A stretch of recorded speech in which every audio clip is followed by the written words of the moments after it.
Welcome to the Huff-In-Stuff podcast, where we discuss board games, card games, and entertainment for the casual gamer. Brought to you by the Southwest Valley Gaming Group. We invite you to visit our podcast at huff-and-stuffpodcast.webs.com. We are so glad you joined us. Now here are your Huff-In-Stuff hosts for today's episode. Well, look who showed up. Well, this is episode 9 of the Huff-In-Stuff podcast. Are you ready? Heute ist Deutsch-Spiel. And welcome to our 9th episode of the Huff-In-Stuff podcast. Well, guys, I'm so glad you joined us. This episode, we are going to be sitting down talking with my friend Chad regarding German games, how they affected the hobby, and where are they going in the future, that sort of stuff. So sit back, relax, and enjoy the episode.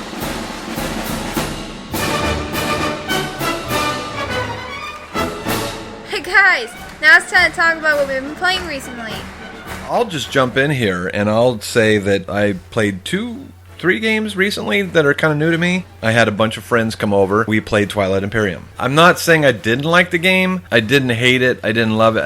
It's kind of hard to explain, to be quite honest with you. This game had a couple things going on that I think are flaws. Now, people are going to be all pissed that I'm even talking this way, because Twilight Imperium is supposed to be the daddy of all Ameritrash games. I shouldn't say that, but they're super popular. Anyways, one of the problems I believe with the game is that you only get 10 points. Once you get 10 victory points, you win the game. Each point is damn near impossible to get. I had a hell of a time just getting 4 points. Part of the problem is there's too much randomness in it. So when they had the deck of objective cards, I had something that was like, take over 2 home planets of 2 different players. And that's damn near impossible. So that was like worth a lot of points. And then all the other ones seemed like they were hard. And not only that, but when they shuffled up, they pulled out a certain number out of like 40, 50 cards or whatever out of the objective deck. And they pulled them out. And then those certain amount was every round they'd pull out a new objective, a minor objective, I guess. You would pull out a minor one. Well, usually there's a mix. There's some technology bonuses you can get or points, and then there was some where it didn't have technology, where it was like attacking, aggressive parts. I just didn't like it. And see, other games that I've played, Eurogames, Ameritrash, you get points for a lot of little things. Like you get it over here, you may get it over here. There's lots of different ways of winning. Unless you're pulling punches in the middle of that universe map, probably not going to win the game.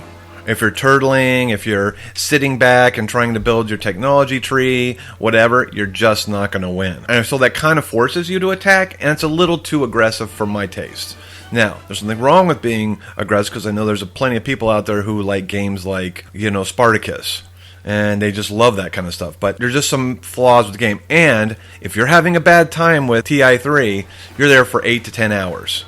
And if you're having a bad time with it and you're getting screwed, or you're with some really aggressive people, you're screwed and you're stuck for 8 to 10 hours. And that's the nice thing about, these other games. Well, people love filler games because they're in it for a half hour or so, 15 minutes, whatever, game's done. If you got screwed, you got a bad hand or whatever, it'll be over soon. It's not you haven't sacrificed a lot. You haven't given a whole lot. What have you played recently, Chad? One of the games I've been playing recently is the Speicherstadt. Oh, yeah, that game we played the other day. Yeah, we played it the other day. I've played that a couple other times. It's Steffenfeld, kind of a quicker game of his where I guess the mechanism is there's bidding on different cards that come out in the game, and it's kind of a cool bidding mechanism where everyone puts down a meeple. Everybody gets 3 per round, and when you put your meeple on a card, that kind of dictates the price. So if I put 1 down, it's worth 1. I have to pay 1 for it. But if Rob comes behind me and puts down 1, then that would make it cost 2. And if another puts down 1, make it cost 3. So you can kind of mess around with other people by making them pay more if they really want that card. And you get some cards are ship cards and they have goods on them. Right. Then you have contracts you have to fulfill, and there's a fire mechanism where you can buy a fireman card, and every time that there's set rounds each game. It's not set; it's kind of mixed into 4 different stacks of the cards. And what is the name of that again? The Speicherstadt. It's okay. I cannot pronounce that. You're very good at it. It's going to fit in with the German board games, I guess. I think it's a warehouse district in. Sure. I think it's Hamburg. I'm not 100% sure of the exact city where that is. But Well, I had brought this up, that game, in the previous episode. Oh, okay. Because that was, we recorded the last episode the day after you and I had played that game at the game store. And I said it was good. It just, I think it doesn't scale well. I know we played just you and me. If you had like 4 people, really be good in that game. If we had any less than 4, 3 would be okay. But 2 kind of lacks because we were just kind of like, I'd block you, you'd block me. It didn't seem like it. You know what I'm saying? I think 2 could work if you'd played it a couple different times. You had maybe what cards were coming up. It was only like my second or third time to play it. But even having just played it a couple times, I think it gave me advantage over you because I knew that like in the last round there weren't going to be any more contract cards come out and things like that. I think that just kind of helped a little bit. Even though I tried to, I always try to make sure I explain all the rules as you go. You kind of forget some of the nuances. I think that was fine. Yeah. I mean, all of that whole part where I didn't really know, I think you taught it fine. It was just, like I said, I think that there were some things that, obviously any game is going to take 2 or 3 plays to really know if you're going to like it. It's hard to judge. Just like I played Twilight Imperium for the first time. It's really hard for me to judge. I think if I played a couple more times, I'd probably find I either liked it or hated it. Yeah. Plus, if I know, because my head was swimming. It's a really intense game. Yeah, I bet. So, anyways, but yeah, that I can see, and all the artwork on your game, and I'm not even going to attempt to pronounce it. That your game, the artwork was beautiful. I liked the components; they had really nice metal pieces. What were those things? They were metal coins, but they were actually made out of cardboard. And there was one metal coin that was. Right. The first player has a coin that's actually. That's right. They were like chrome looking or something. Yeah, they were a little bit thicker than your normal, cardboard shit. And, yeah. And I think all of the, like I said, the artwork and everything was really beautiful. It was a nicely produced game, actually. Yeah, and it's a small game. It can go pretty quick once you get into it. It's probably 25, 30 minutes. Yeah, once I knew it, I'd probably have a better assumption. It definitely was a better... we played it right after you and I played the 2-player game. We played it with 4. Oh, did you? And I thought it was a lot bigger challenge because...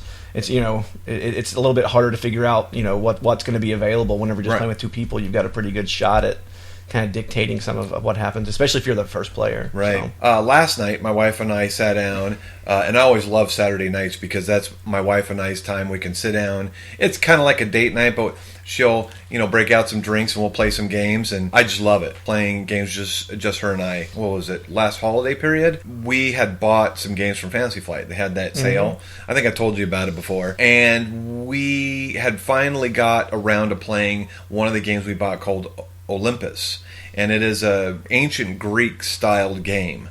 The artwork on this is off the charts good. It's beautiful, and I really like this game. And in many ways, it felt a bit like Agricola, but it was a little quicker. It was a bit simplified. It was basically, in my opinion, it was a simplified version of it. And of course, I love the theme of ancient Greeks. In fact, that's one of my favorite times in history. I have a real love for the ancient Greeks. I don't know why. I find it fascinating how they came up with democracy and all this. I mean, I'm not sure they actually came up with it, but they were the ones that everyone thinks of as coming up with it. Right. In any case, I really enjoyed that game. Enjoyed the heck out of it. Now, my wife won. That's fine. I don't mind her winning because she's my wife. It's cool. Plus, if she wins most of the time, then she'll be more apt to play. She gets a little competitive. That's the secret. Yeah. So anyway, that's the other game I played recently. What else have you played, Chad? I played Alhambra for the first time. Okay. That's right. When we played same night we played the Spicer Stout. We played Alhambra, and I was pleasantly surprised. I mean, looking at the game, it doesn't look like there's a whole lot to it. Right. It seems like you're just kind of drawing tiles and bidding on them. And if you have the kind of a little bit of luck of the draw with the money cards that you have to get them, but actually playing it, and we played it with 6, which I think might be a person or two too many because there's a little bit of downtime. Yeah, it's too much. But even then, it was kind of fun. Hoping that a certain tile came back to you, and you got to build your own little town, and then the scoring mechanism was cool. Although it did take a little bit, I thought it was kind of a little time consuming to kind of go around the table with 6 people and try to figure out who had the most tiles of each color. But that said, I thought the game was pretty exciting and kind of fun, and kind of everyone was in it. It seemed like, except for maybe the guy, one player, John. Yeah. He was out of it. Yeah. He was kind of out of it from the beginning, but everybody else was kind of in it till the end, and it made it kind of fun that it was kind of a 5-way fight for the lead there, and I thought it was good. I thought everyone was into it. and I think everybody there had a pretty good time with it for a game that's a little bit older. Yeah, the girl who won, I should say girl, the woman who won is not a gamer at all. Right, In Tammy, fact, I think her name was. Yeah, Tammy. And she didn't seem like she is very into games. I mean, she enjoys them, like everybody else, like my wife. It would be like my wife winning. I'm not saying that because I'm a chauvinist here, but it's because sometimes I get the impression women just want to go and enjoy themselves and play a game. They're not overly competitive and all that. But she really did. She did a great job on that game. She really kicked butt. Yeah, you maybe she's one of those that's kind of like a snake in the grass. You kind of you kind of sit there the whole time and you're concentrating on other people, trying to work your way ahead of them, and then just the whole time I think she played her game and I think she won by quite a bit in the end. Yeah, but it was. The way that scoring mechanism is, you can kind of look around and have an idea what's coming, but if there's one tile can make a big difference because it can get you from a tie to the lead, or get you that third round. There's points for first, second, and third. Mm-hmm. So it was interesting, and I'm glad we got to play it. Yeah, it was a solid game. Yeah, solid game. Now there was another one I played Thursday. Ken had brought a game and he had been wanting to play it. It was called City of Remnants. It's by Plaid Hat Games. Every time he comes, he came just a little later than because I got there really early. So I started a game right away, and then he gets on some other group because they're starting their group over there, so he'll get over there. So he never quite gets it to the table. So I said last Tuesday or Wednesday, I said, okay, Ken, I'll reserve myself. I won't play anything else until I play your game. So he came and we got it open, and we were playing with this other married couple, Tim and Julie. It was a pretty good game. I'm not sure I completely like it. I shouldn't say I don't like it, but I wouldn't own it, I guess I should say. It's a solid game. The artwork was very interesting. It was a little fiddly. There was a lot of little pieces all over the board. It was everywhere. There's all these little pieces, and every time you had to go do something, you had to do this, or you had to do that. With that said, all the mechanics seemed to fit. It was very thematic. Really interesting game, really. I ended up winning. I think I was just some luck there, and some things fell into place. It wasn't planned by any means. It was good. We enjoyed it. We had good people that were playing, so it was fun. Is there anything else you played recently? One other thing I've played is... Anything at home? I play at home. I got my wife to play Burger Joint. Okay. It's a little two-player game by Rio Grande Games. Mm-hmm. It kind of seems like it's a Cosmos two-player game, but it's not. Same size box. And it was pretty good. It wasn't great.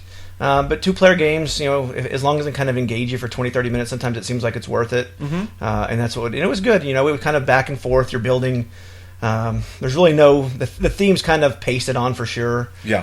Because you're just kind of drawing these cubes, and they could maybe make them into lettuce and tomato and whatever. But you're also the game is one person's a burger joint, one person's a pizza parlor, and you're building these restaurants. But so the theme doesn't really make sense. But that said, it's an interesting game, and I only played it once, and it was. I think I won at the last second, but my wife liked it enough where she said she'd play, and that's cool. She doesn't play many games. She's she'll play a lot of the games whenever we play with the kids. Most of the games we play are, 4-player games when the kids get in and play. But every once in a while, I'll get an adult game in. Although Burger Joint wasn't that hard, I think kids could play it. Sure, it seems like it would be that way. Yeah, it was fun. It was a little tailored for families. Yeah, and the rules were a little bit hard to kind of figure out. But once you start playing it, it's pretty self-explanatory. Cool. But there's definitely different avenues to win.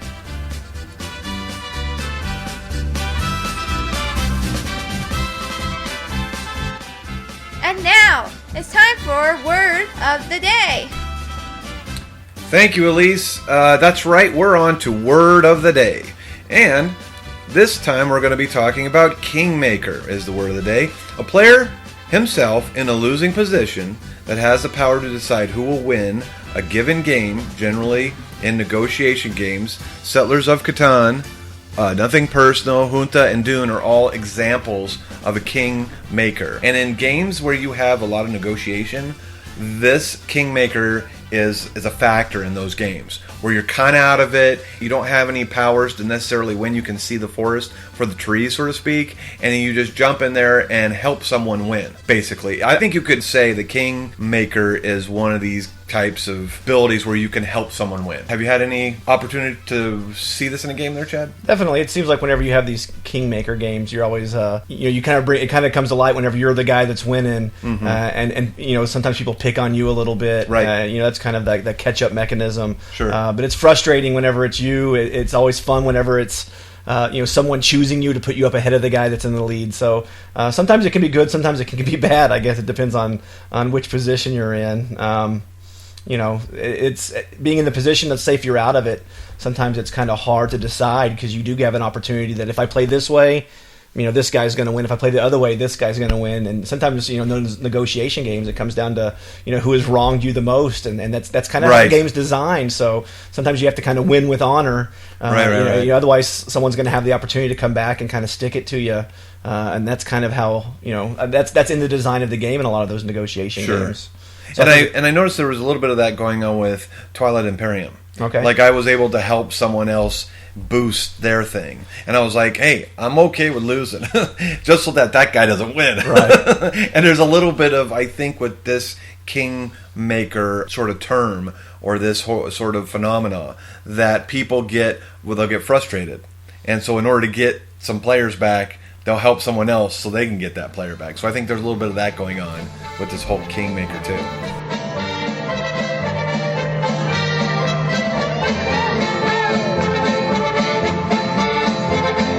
You've been listening to the Huff-In-Stuff podcast, where train games and chibi games are not allowed. And now it's time for our main topic. That's right, Elise. We are on to our main topic. Okay, so before we go on, I found a quote that I thought was really interesting. Good old Reiner Knizia here said once, when playing a game, the goal is to win. But it is the goal that is important, but not the winning. Now, you can analyze that all you want. I'm not going to even touch it. But anyways, getting on to our main topic here, I thought, since my friend Chad here really enjoys Euro games and worker placement type games and that sort of thing. Plus, he's married to a person that was from Germany. Right. What's her name again? Her name's Simone. Simone. Okay, I can never remember her name. She was born and raised in Berlin. And, Berlin. Okay. Right. I studied a year at the Technical University of Berlin. Okay. Did you actually meet her there? Actually, she was from my high school. She was an exchange student. I was that guy. She was an exchange student at my high school, and she went back to Germany, and we kind of stayed in touch, and one thing led to another. Nice. As we're talking about German games or Euro games, because let's face it, the German games were kind of the leader of the Euros, and they are the ones that kind of, I think, sort of started the revolution. You could really make the argument that they're the ones who started the hobby board gaming. Right. And when I say hobby board game, I don't mean Monopoly. Monopoly is a family game that most people have come in contact with and had a great time with, but it's geared towards families, and that's great. But I'm talking real hobby-ish designer board games, and I think that the Germans were really at the forefront of this. Yeah, no doubt. They kind of started, making the games. They one of the deals I think that they kind of focused on was kind of cutting down the length of the games. Yeah. It seems like, Monopoly, if you get into it, it can take you 4 or 5 hours. Sure. And a lot of the German-style games, it's kind of a stated, game will last an hour. And instead of kind of having like an endpoint Monopoly where you have to kind of eliminate everybody, it kind of has like a victory point mechanism, which was kind of new at the time. And I think it's kind of neater because that kind of keeps everybody involved until the very end of the game. And I think that's one of the things I like about the Euro style games. Before we move on in this topic, let's highlight some important things that sort of hit the gaming world. In the 1960s, the game Acquire came out. Now, I don't have the exact date on that, but that was one of the games that came out to sort of turn some heads. And some people would even say that Acquire was one of those games that kind of started the gaming hobby in Germany. And some people would say that. Now, I'm not sure if that's true or not. Upon my research, that was one of the things that jumped off the page, that Acquire was the one that everyone really was like, wow.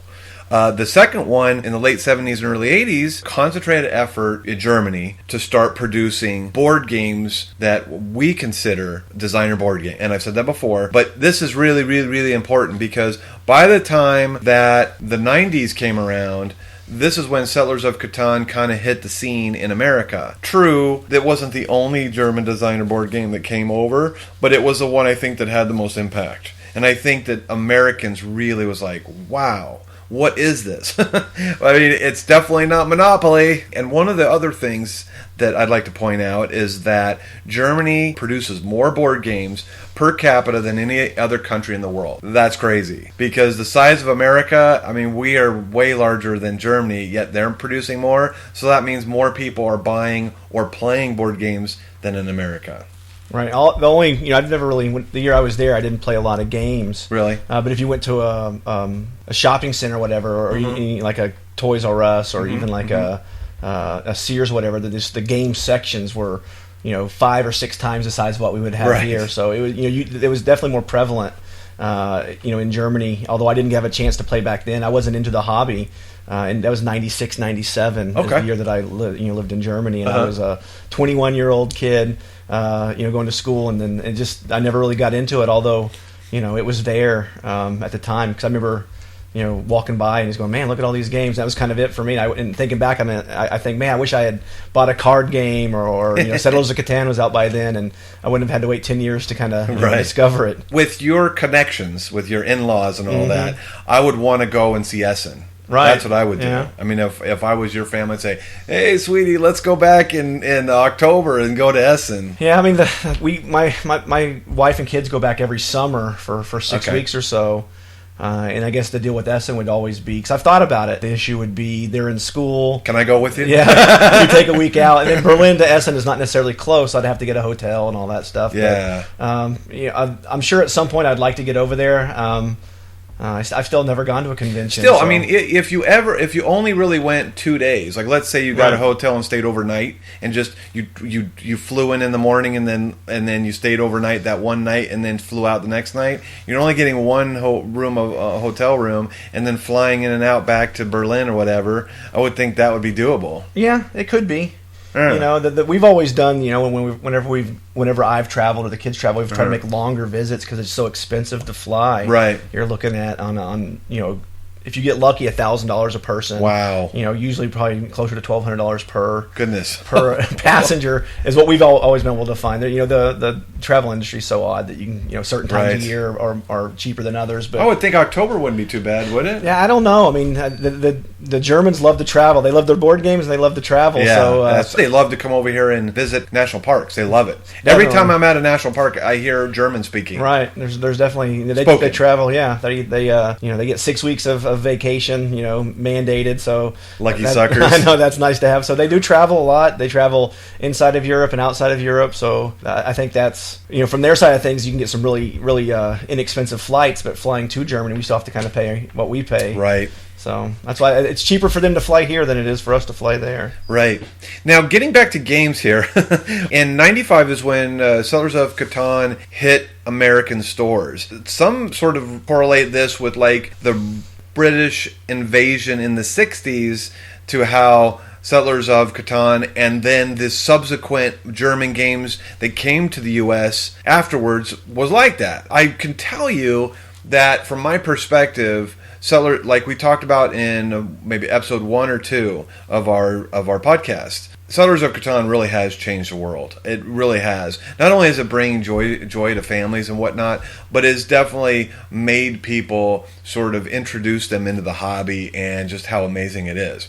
Now, one of the things that German games like to sort of emphasize, even though that this is a sort of a serious hobby for them, that they like to keep their games a social and light atmosphere that's kind of fun in that way. Because they don't like to keep, from all the games I was reading and all the research I had done, most of the industry there in Germany, they are very focused on families and children. They're very interested in that. And I think that's great. I mean, of course, I'm a father, so obviously that's important to me. And I know it is to you too, Chad. And your games, you oftentimes will buy a game if you think your kids will like it. For sure. I mean, that's they're still a little bit young, so they're 9 and 10, my two kids, and so a lot of them, they're kind of at that cusp of kind of getting into some of the games that I enjoy, to play with my buddies or whatever. But they're definitely whenever we have family vacations, that's a big gaming time for us because all my brothers kind of enjoy playing, and I'm kind of the guy that gets to show off what games I've got, I've acquired since then, and they're definitely always standing over your shoulder trying to figure out what's going on. So I don't have much of a doubt that that here pretty soon they'll be able to kind of graduate to some of the bigger box games and kind of get out of the Sleeping Queens and some of the easier games that they like to play right now, because they're paying attention. 9, 10 is about that age where you can start giving them really complex concepts. Because I remember when I was a coach for hockey, I loved that range age group because they could get complex formations when we're playing hockey. Okay, you need to be over there, you need to be over here, you need to stay in the crease. There's all these terminology that they were really starting to grasp. And any younger than that, it's hard for them to grasp certain complex things. So I think they're right on the cusp there of you playing some really complex Euro games. So that's exciting for you. One of the things about German games that are a little different is, like, for example, are not like Monopoly, where Monopoly, I think you had said it before, it takes 4 hours or more sometimes, especially depending on if there's someone with AP in the group. Right. So, I mean, a lot of these German games are about 2 hours, more or less. And that actually is a perfect time limit. Really, it's perfect. Anything more than like 2.5, 3, people are going to be tuning out. And I know when I was a kid, that was certainly that way. Like, whenever we'd break out a board game, I'm just like, okay, no. I don't think I've ever finished Monopoly in one sitting. It was kind of the Thanksgiving, you'd play for a little while, stop, come back. One of your cousins kind of destroyed the board. You try to remember where everything was. Yeah, it's true. I've never sat down and finished some of the Monopoly or even Life. They just kind of take a while. It's just way too long. Right. And that's the thing that seems such a simple thing, but making sure that time limit is shorter, it was a huge deal, really. German style games have mechanisms that keep that from those games going too long. We'll get into the mechanisms in a second here, but let me throw out a couple other things. No player elimination. Like on some of these games, like potentially in Monopoly, I know we're picking on Monopoly here, but in Monopoly you could get eliminated in essence. You could have maybe one property and just be sitting there the entire game, poor, and hoping that the game would end, in some regard. And some would argue that that's virtual player elimination. The other thing is the international audience, there's very little text on some of these games. Like if you think of Settlers of Catan, it's just numbers. And I think there's some flavors, some little bit of text on some of the cards. On some of them, the development cards, I believe it is. There's some text on that, but other than that, it's pretty much, you could just slap different rules on it with, from the rule book, different language. You're ready to go.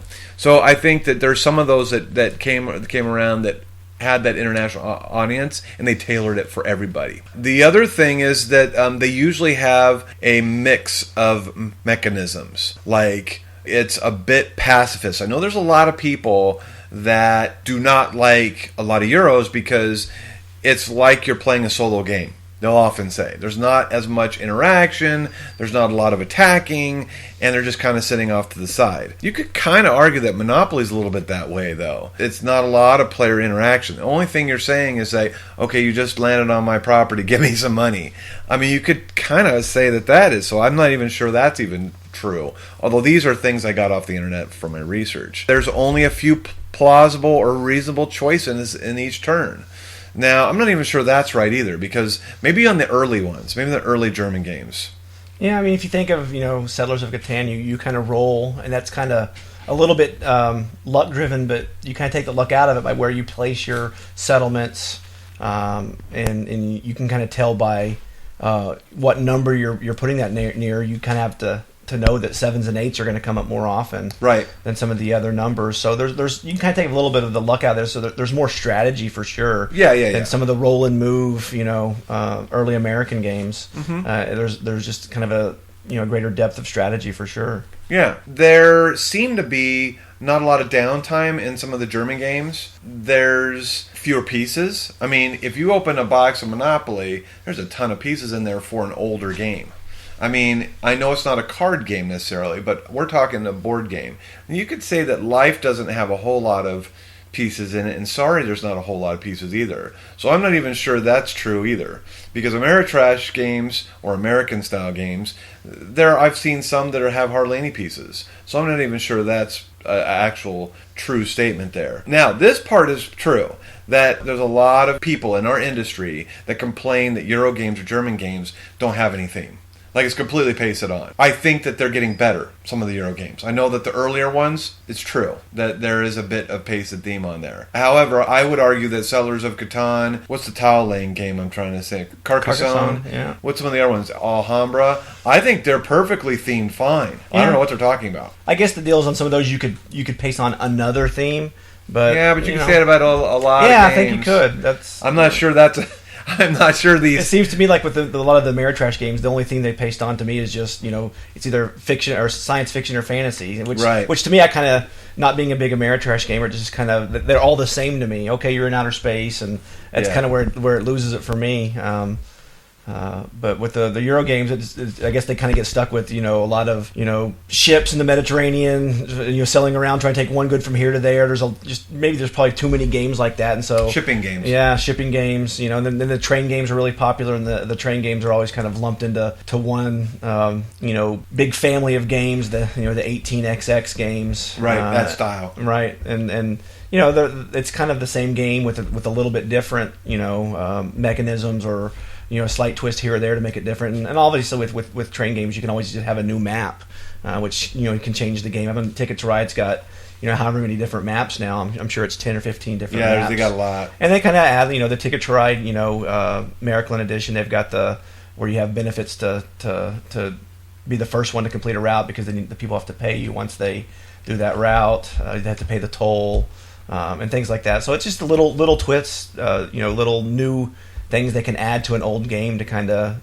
spruce it up and make it just a little bit different, which is I always think that's kind of cool. Yeah. It's not quite an expansion, or in some cases it is an expansion. That's something else I like is whenever you buy a game and you kind of play it 10, 15, 20 times, it can kind of start to get stale. Sure. And it seems like with the Euro games, I don't know if there were expansions before that, but I can't think of any. There's no Monopoly 2 or Sorry Again or anything like that. So it seems like a lot of the Euro games kind of started the expansions to the game, and I think that's kind of a neat aspect of them. Sure. Now, personally, I don't. Some of the other episodes, if you've listened to them, I just don't like train games. I don't know what it is. I don't know why.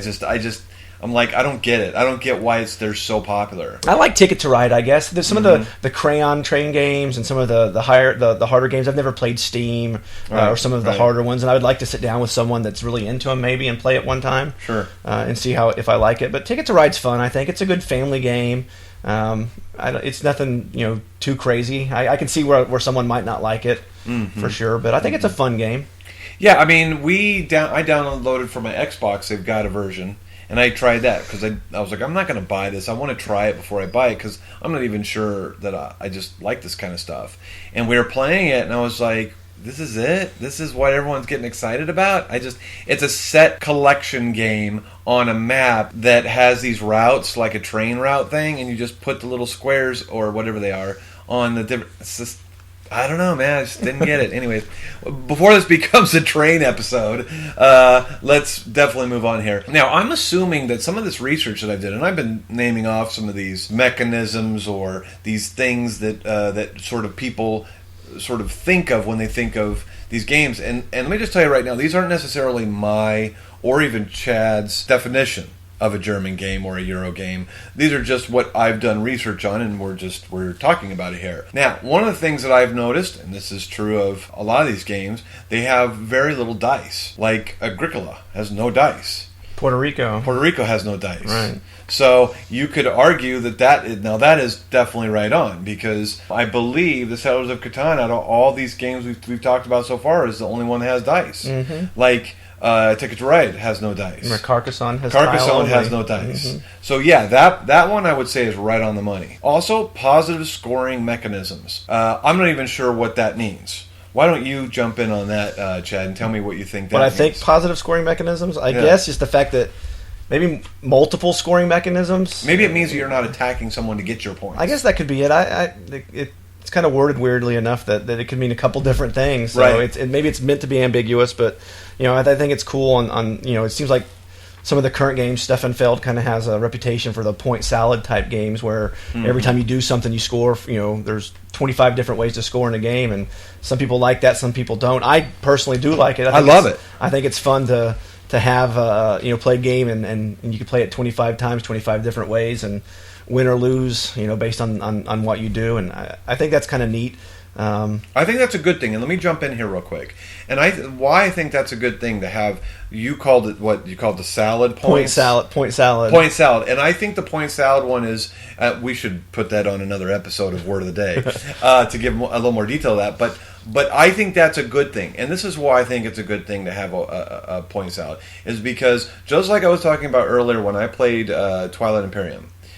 I wasn't getting any points, and so it was a little frustrating and a little demoralizing, to be honest with you. When you're getting something for working on something, like you're working on something, and in a way, it's a fun work. Board games are fun in that way, but you're getting something. You can see some progress for what you're doing, and that's where I think the point salad is popular.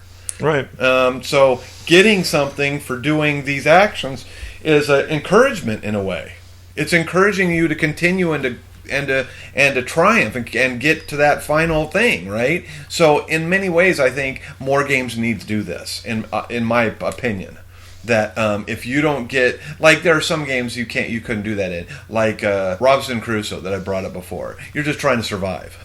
So if you survive, you win. I mean, that's fine. But in most games where they have victory points and stuff, I think they need to do that. Or if you're going to have victory by the more coins you get or whatever, or money, then they need to have other ways of making money. I know Le Havre, I think, has that, where your victory points are the money you make, right? Isn't that how it is? I've only played Le Havre one time. Don't you have it? I have it. I only have it on iOS. Oh. So, and I've played I thought you had the board game. I do not. No. I thought you had. You sure you had that one? I do not have that one. Wow, well, that's one it's you on don't my have. list. It's on my list. But anyway, so yeah, I think that is a good thing, and I think that's one thing that I think it's influenced a lot of the American games too. That positive scoring mechanism. I think that's a big one in my opinion. Now, the other thing I'd kind of like to do, I found a website that had something that was really interesting. It had a Eurogame versus American games. And I'm tired of saying Ameritrash because it's in my mind, it's such a negative term. It's a derogatory one, and it's just. I'm sorry, but it's a horrible word. I think American games is probably more of a proper thing to say. So this one website, it was a blog, and they were asking questions about, because it was some new people into the industry, and they were asking, what's this? What's a Euro type game and all this? And the gentleman who was hosting the web page had a really great aspect of it. He came up with a compare and contrast part of his blog. And so I'm just going to throw these out to you, and hopefully, Chad, you and I can discuss about some of these. But the bits. On a Euro game, they're very into wooden or generic bits, like the famous wooden cube. Yeah. It's on almost every game these days. Or a meeple. Right. And I think meeples are less of a bit than the actual little cube. I think the cube's on every game I've ever seen. I'm exaggerating, obviously. They're definitely in a lot of games, that's for sure. And at first I was thinking, well, why don't they have like those round hockey pucks or something, like as in Agricola? They got the round hockey pucks. But if they get up on their edge, they'll roll right off the table. So that can be a bad thing. So I can see where the cubes kind of stay put. And so in some ways, that's a good thing. Yeah, the cubes a lot of times are goods. They're kind of working. They represent a good there. Yeah. And I know that there are like some game manufacturers like Days of Wonder, where they'll have like little chests or something, or they'll have really nice little components to their game boards. I mean, their games. And I'm like, why couldn't they do that? Why couldn't they do, instead of having a little cube, have a little cardboard box looking thing? But cost. I'm sure it's got to be cost. It's all cost, really. And in many ways, the cubes do just fine. Like this game I just played the other day, it was Olympus. And there was goods where it was fishing, wheat, and meat. Well, how are you going to put meat? Yeah, I guess you could put a little steak in the thing, but how many little steaks can you go buy?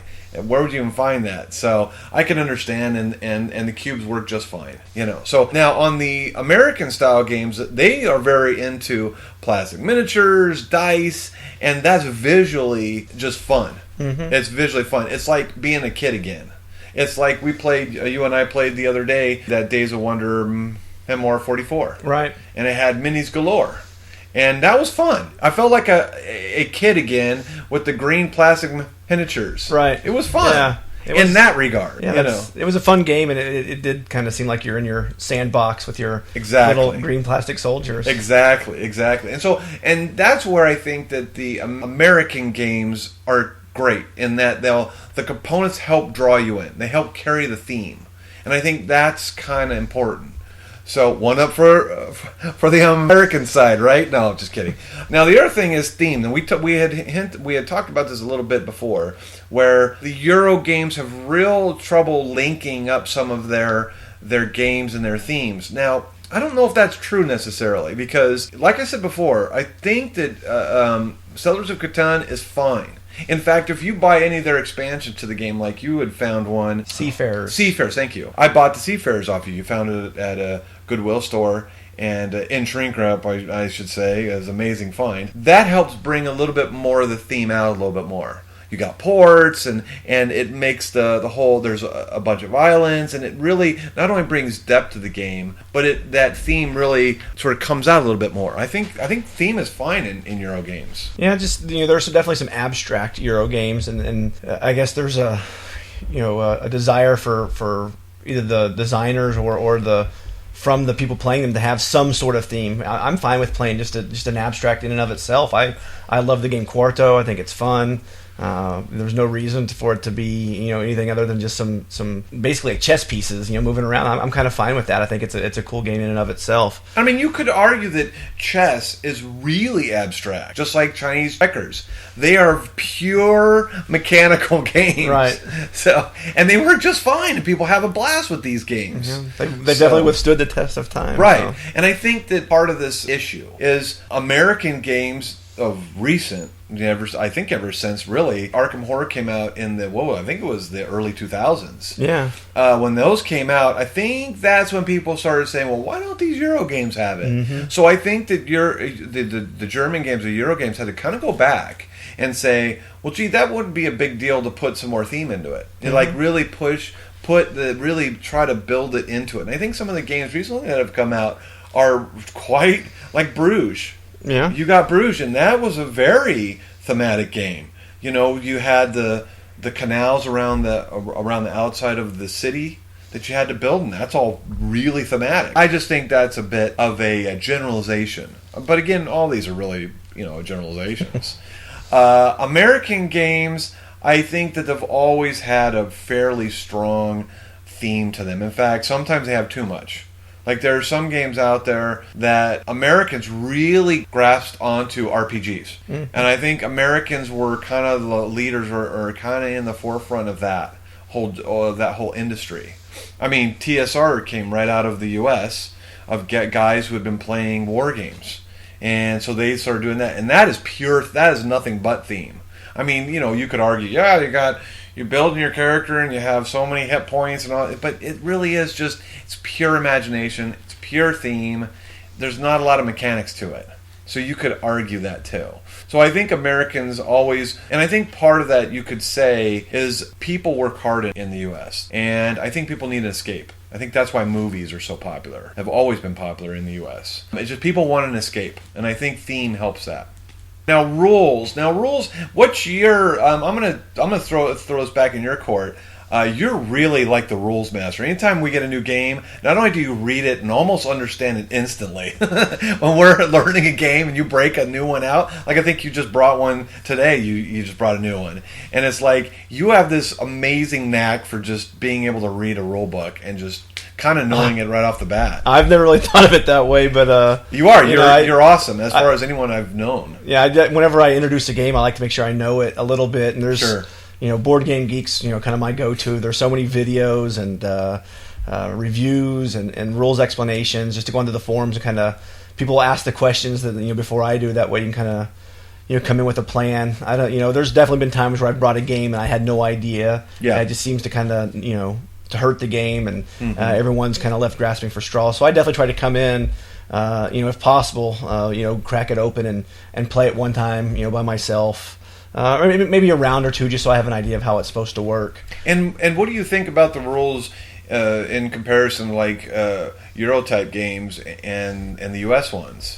It seems like the Euro type games, there's usually fewer rules. There's definitely a push to have a 1, a 2, or 3 page rule book. I mean, some of the big Euros have quite a bit more. But a lot of those are examples. They do a lot of examples in the rule books, and examples are I think paramount. Yeah, I think so. And the pictures that they have of with explanations of individual rules, and there's definitely some good examples out there of great rule books, and there's probably even more of bad rule books. That can be really frustrating when you're playing a game and you kind of get stuck, or someone finds a loophole that's probably explained somewhere else further in the rules, and then kind of exploit that misunderstanding of the rule to their advantage. Right. One thing I've noticed about American style games is there could be 1 or 2 whole pages of just backstory of this game. Right. Where it's like you open up a Queen game.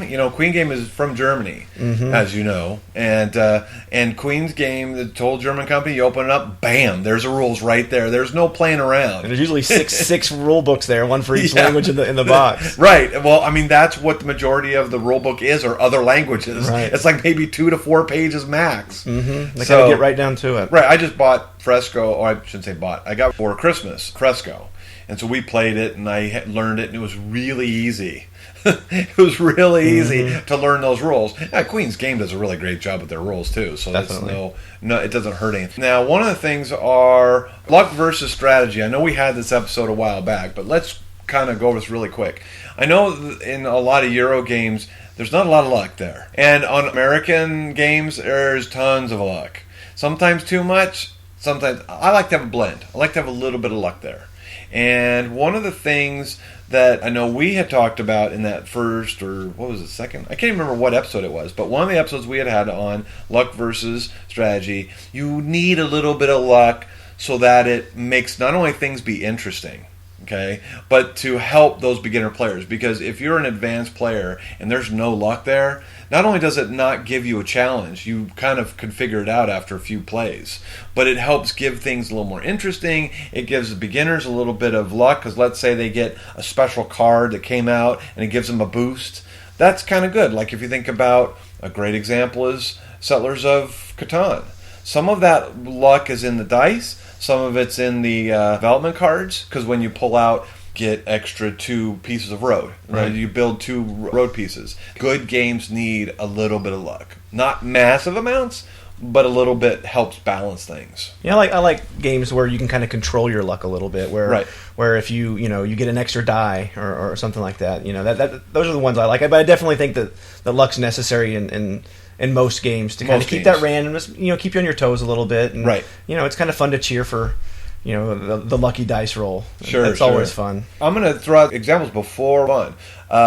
Some examples of this. We brought these up already, but let me throw them out again. Puerto Rico, Agricola, Power Grid, Carcassonne. Now, we didn't talk about Power Grid. Well, for my own taste, Power Grid is one of my favorite Euro games. I don't know why, because when you look at the map and you look at the artwork, it's like, wow, this game totally blows. It's really dry looking. It just looks horrible. It plays very fun, yeah. And once you get into it, it has that ability. Yeah, everyone that plays it gets into it. Right. And I love the whole buying the power stations and how and I usually don't like bidding games. I do not like bidding and auctions, but it works really well in this game. The examples of American games are, like we said, Arkham Horror, Axis and Allies, and here I was trying to come up with Arkham Horror. It's right there on the page. I wrote it down for myself.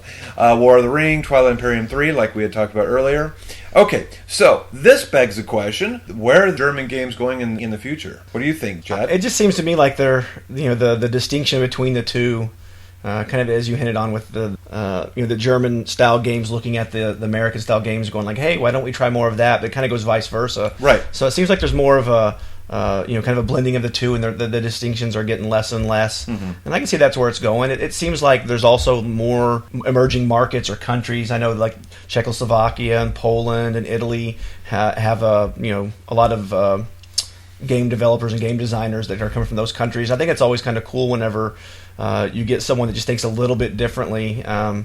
It doesn't take someone that's been making. Usually, it's someone's first or second design is the one that kind of has that new mechanism that kind of hasn't been seen before, and I think that's exciting because as games get more widespread, it's just more and more people will play them, but also more and more people will design them, and I think that the more games out there, the better. It seems like, although it's just frustrating because I want all of them. So right, that's for sure. And I've kind of topped out. I think I'm at about 50 or 60 games, and I'm kind of topped out right now. I think that I try to be careful, and I don't want to get too many games that get like burned out either. You know what I'm saying? Like, so I try to be really, really careful about what I have. I'm really kind of curious what this next. I think it's either July or August, the next time they have a board game sale. Or is it in June? I can't remember when it usually is over there at our local game store. They have a used game sale. And I love those things. Yeah, like a little garage sale. Right. It's like a garage sale, and I love seeing those things. And I'm going to have a table myself this time. Oh, there you go. But in any case, I'm really curious what other people are going to be bringing and having there. Because I love buying those used games. You and I had talked about this before we got into the podcast. And I wrote down on my sheet here, on my paper, hybrids. And I think that the hybrid genre, or that games that were considered Euros, will, I think, in time go away. Yeah, a game might be from the Czech Republic or Poland or even Germany, Netherlands, whatever. I think there'll be designations. This game comes from this country, but I think that designation of Euro games or German games are going to be going away because of that hybrid sort of feel to games. Because everyone is looking at everybody else's things. We live in such a small world. And with the internet and with all these, Essen and Gen Con, there's people coming from overseas to go to Gen Con that want to see all these Euro games, and they see these gigantic Fantasy Flight big exhibits, and they're like, oh my God, and they're just like, in a way, taken aback. And I'm sure we kind of are that way when we go to Essen. And I said not we, but our designers go there, and we see all this stuff, and there's this blending, I think, that is taking place even now. Even the last 2 or 3, even 5 years, there's been a blending. I mean, Bruges is not what it would be if it came out in the late 90s. If Bruges came out in the 90s, it would be completely different. I think it wouldn't have quite as much theme, flavor text on the cards, because if you look at those cards on Bruges, I know we're sort of delving into Bruges here, but the characters, and they got a little bit of text on them, and it helps buy into or get into that game. Having that, I think that a lot of where the future of this is going are games are becoming quicker, lighter, more themey. Like I said, ease of travel and communication is making all this sort of come together. And like I said, the huge toy fairs and all this, just like I think the Chicago toy fair is coming around too. I think they're looking at Essen and they're like, we kind of want to be like that. And I don't know if you've ever seen, if you ever get a chance to go online and go to YouTube, they've got quite a few videos on highlighting the Chicago Toy Fair. And it is really fascinating because it looks like the little sister to Essen.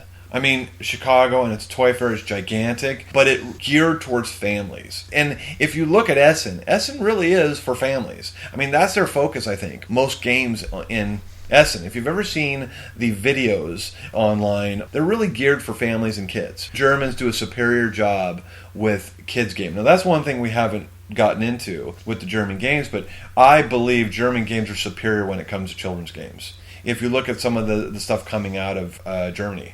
And it's too bad, because I think that that's an untapped market. I think parents go to the store and they go, oh, we'll get Old Maid, or we'll get Uno, or whatever. Shoots and Ladders. Or something. and those games are okay, they're good, but the German games are so much better. I love the hobby games.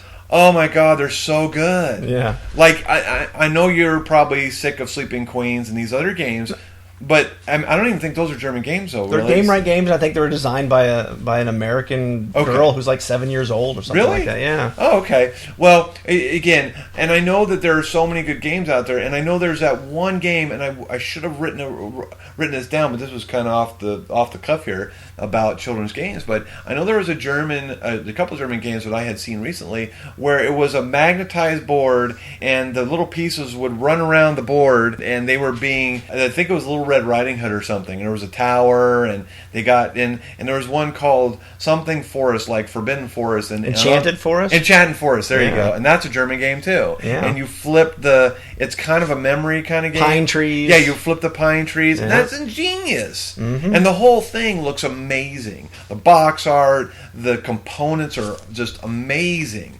high quality. I'm just like, it's just a shame that American games don't have that level of quality or just amazing fact.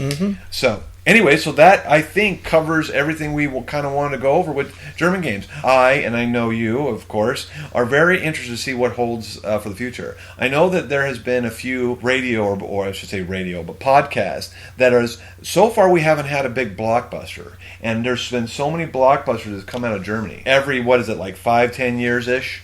And we haven't had a big blockbuster in a while. I know that 2013 had a really good year. Caverna came out, and that's a definite Euro game. Right. And there's been some big ones, but we haven't had, like they were saying, especially Tom Vassell has been really saying this. He's like, we're due. Huh? He's been saying we're due for a... Yeah, we're due. He's been a new saying, game that's going to... If you listen to Tom Vassell, and I believe that. I hope he's right, yeah. And I believe it'll be out of Europe. And it may not even be out of Germany necessarily. It may be out of France or Netherlands. You know, who knows? Or even the Czech Republic, because the Czech Republic has been producing, that part of the world has been producing some amazing stuff like Mage Knight. I can't remember his name now, the designer of that game. Chivadel, that's it. Mage Knight and Robinson Crusoe, Ignacy, Trevicek? Yeah, Trevicek or something. It's really tough names. I'm terrible. But these games were kind of blockbusters. They snuck up on, I think, the gaming world. But I think those, and I think that part of the world, I keep hearing that there's these great games coming out of Asia, but I don't really see it. I mean, Love Letter, I guess. You know, it's kind of... Love Letter, I guess, yeah. But that was kind of like, I really believe that was kind of like a comet. It was here, everyone was playing it, and it's gone. Right? I mean, don't get me wrong. It seems like there's definitely some card games that are coming out of there. That Machi Koro sounds interesting to me. They're very into card games there. And I think it's because it's compact. In that part of the world, it's everything's so small and compact. Like, I know in Japan, it's like, to get a room there is insane. You got this little tiny room. Yeah. Because I know my brother was teaching there for a while. But anyways, that's a whole nother topic. So anyway, I'm really interested to see what comes out of there in this coming year. So we'll see, won't we? That's our episode. Thank you for listening. Hope you tune in next time. See you later. Cheers. Thank you for joining the Huff-In-Stuff podcast. We hope you enjoyed listening and hope you can tune in next time. Huff-In-Stuff is brought to you by Southwestern Valley Gaming Group at swvalleygamingsgroup.webs.com. You can visit us on our webpage at huffandstuffpodcast.webs.com. That is HUFFNSTUFF podcast.webs.com. We love to hear from you, so leave us questions, feedback, or just say hi. As always, keep on smiling and game on.